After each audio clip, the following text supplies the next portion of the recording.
So when the NFL schedule makers get together, the Cowboys are usually the team that they say deserve or get most attention.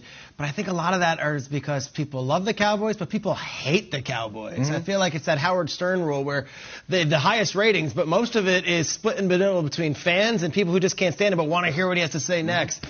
I don't feel that way with the Steelers necessarily. I feel like you can find Steelers fans in every town and all over the country, but there's not this anti-Steelers sentiment like there is with the Cowboys. So which fan base is hated less?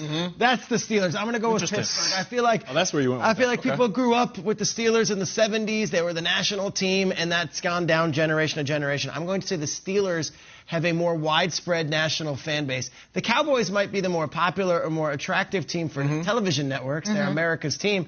But half those fans absolutely hate the Cowboys, and they despise them and root against them. Steelers, I don't feel that. Okay, way to start the morning. See, I like these types of questions because we all answer it from a different perspective. Okay, so you went less hated fan base, so it's the Steelers for you.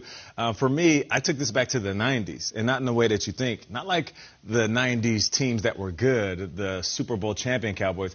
I'm talking about 90s starter jackets, 90s snapback hats. Like, I go with the Cowboys simply off the fact, not just popularity. I'm not talking about the money they make or ticket sales or merchandise.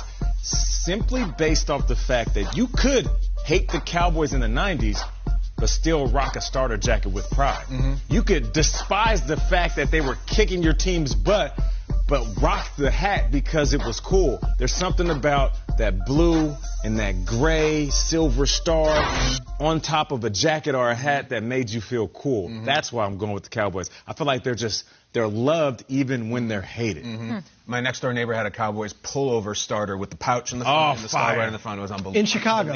In Chicago. It didn't half the people say, oh! And that star is such a... It was awesome. And the Bears weren't that good. It's the Steelers, though. It's the America's team thing goes back to 1978 in their highlight reel, and they said they're America's team. I think it's completely a misnomer. I think the Cowboys are really popular in California, Texas, and parts of the South. Steelers, sea to shining sea. And the actual real interesting origin story that a lot of people believe is in the 70s they were so successful and set up such a massive fan base. And then you go on hard times and some of the steel mills start to shut down and the economy shifts. So it forced families to move out of Pennsylvania, thus spreading the fan base all over the country. Now, maybe that's glorified, maybe it's made up, but that's the story that I've always read. And I think it makes sense. And I really think it is the Steelers. There's terrible towels everywhere you go. Cannot escape them. What do you think at GMFV?